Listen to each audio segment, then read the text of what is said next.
घर में काम ही क्या होता है। माँ ने बेटे को अच्छा सबक सिखाया। माँ, बेटा और बहू तीनों डाइनिंग टेबल पर बैठकर खाना खा रहे थे। खाना खाते खाते बेटा अपनी पत्नी से बोला, नीता, तुमने आज भी दाल रोटी ही बना दी। कम से कम खाना बनाने में तो आलस मत किया करो। घर में ही तो रहती हो, कुछ अच्छा भी तो बना सकती थी। नीता बोली, बनाने वाली तो मैं आज सूजी का हलवा थी, लेकिन सूजी आई नहीं। मैंने कल ऑर्डर की थी। कोई बात नहीं, कल बना दूंगी। किचन में कुकर की सीटी सुनाई देती है और खाना खाते खाते नीता किचन में चली जाती है। किचन से वापस आकर डाइनिंग टेबल पर बैठते हुए नीता कहती है कि आलू पकने के लिए रखे थे, शाम को आलू की टिकिया बनाएंगे। उसकी सासू माँ भी यह सुनकर खुश हो जाती है। नितिन बीच में बोल पड़ता है, ये अच्छा है, तुम दोनों बहुत मजे करते हो, अपनी पसंद की चीजें जो बनाकर खाते हो। तभी डोरबेल बजती है। सुनीता फिर से खाने की टेबल से उठकर दरवाजा खोलने के लिए चली जाती है। दरवाजे पर डिलीवरी बॉय सूजी लेकर आया होता। पार्सल लेकर नीता फिर से डाइनिंग टेबल पर खाना खाने बैठती है। तब माँ बेटे से कहती है कि तू दरवाजा खोल देता, बेचारी को खाना खाते समय भी सुकून नहीं है। बेटा कहता है, सॉरी माँ, मैं नहीं उठ सकता, मुझे ऑफिस जाने के लिए देर हो रही है। नितिन खाना खाकर ऑफिस की तैयारी करने के लिए अपने रूम में चला जाता है। कुछ ही सेकंड बाद वो नीता को आवाज लगाता है, नीता, मेरी घड़ी कहाँ है? मिल नहीं रही है। नीता खाना खाते खाते ही उसे बताती है, अलमारी के ड्रॉअर में देखो। नितिन कहता है, नहीं मिल रही है। नीता फिर एक बार खाने के टेबल से उठकर उसकी तरफ जाने ही वाली होती है कि सासू माँ उसे रोक लेती है और पहले खाना खाने के लिए कहती है। सासू माँ कहती है, बच्चा नहीं है, ढूंढ लेगा वो। थोड़ी देर बाद रूम से नितिन की आवाज आती है, मिल गई। डाइनिंग टेबल पर दोनों सास बहू एक दूसरे की तरफ देखकर मुस्कुराते हैं। अगले दिन सुबह सुबह नितिन अपने बेडरूम में कोई फाइल ढूंढ रहा होता है और उस फाइल को ढूंढने के चक्कर में उसने पूरा कमरा तहस नहस कर दिया था। नितिन बड़बड़ा रहा होता है, इस घर में कभी कोई चीज अपने ठिकाने पर मिलती ही नहीं है। इन औरतों को भी कोई काम नहीं है, इसलिए हर चीज इधर की उधर करती रहती हैं। नीता अपने कमरे में आकर कमरे का बुरा हाल देखती है तो नितिन से पूछती है कि क्या कर रहे हो। नितिन कहता है, वो फाइल कहाँ है जो मैंने तुम्हें परसों दी थी। नीता तुरंत वो फाइल निकालकर नितिन के हाथों में थमा देती है और उससे कहती है कि एक बार मुझसे पूछ लिया होता, पूरा कमरा फैला कर रख दिया है। नितिन उल्टा नीता को ही डांट देता है और कहता है, ठीक है, अगर पूरा कमरा फैला दिया है तो तुम्हें और काम ही क्या है, यही काम पूरा दिन करते बैठो। कभी कभी लगता है मुझे हाउसवाइफ से शादी ही नहीं करनी चाहिए थी। इतना बोलकर नितिन ऑफिस के लिए निकल जाता है। पति पत्नी की यह बातचीत माँ भी सुन रही होती है, जिसका नितिन को पता नहीं होता। अब माँ और नीता नितिन को सबक सिखाने के लिए प्लान बनाते हैं। अगले दिन सुबह सुबह जब नितिन नींद से जागता है तो नीता को चाय के लिए चिल्लाकर कह रहा होता है। पास ही में सोफे पर बैठी माँ उससे कहती है, नीता नहीं है, वो अपनी माँ के घर गई है, कोई जरूरी काम था।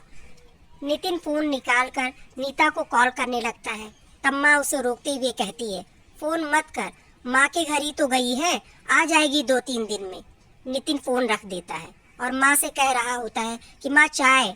तभी माँ बोल पड़ती है, हाँ हाँ, 2 कप बनाना, मैं भी पीऊंगी। बेमन से नितिन किचन की तरफ जाने लगता है चाय बनाने के लिए। तब माँ फिर से खड़े होते हुए कहती है, अरे बेटा रुको। नितिन को लगता है कि माँ उसे रोककर चाय बनाने चली जाएगी, लेकिन माँ कहती है, मेरी चाय में थोड़ी चीनी कम डालना। नितिन चाय बनाकर लाता है और माँ बेटा दोनों चाय पी रहे होते हैं।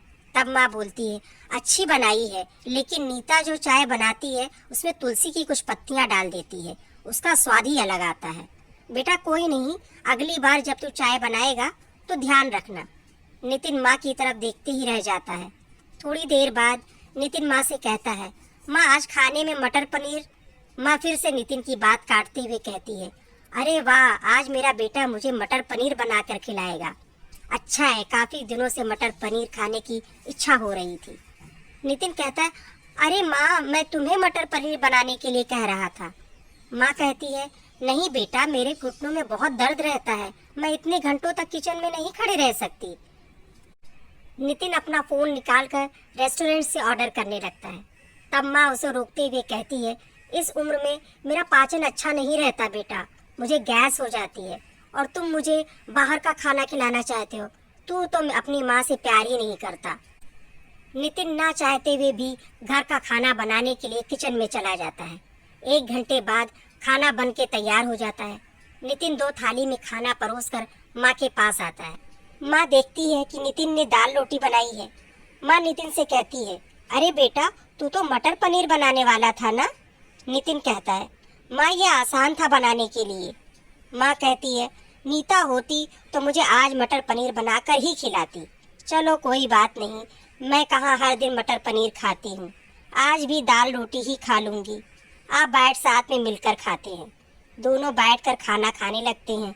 नितिन ने पहला निवाला मुंह में रखा ही होता है कि माँ उसे कहती है, अरे बेटा, दाल में नमक थोड़ा कम है, जाकर ज़रा नमक लेकर आ।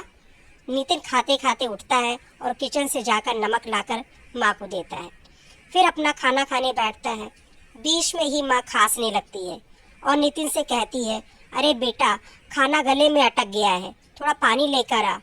नितिन फिर से खाना खाते खाते उठता है और पानी लेकर आके माँ को देता है। इन सब से नितिन के मुंह पर परेशानी साफ देखी जा सकती थी।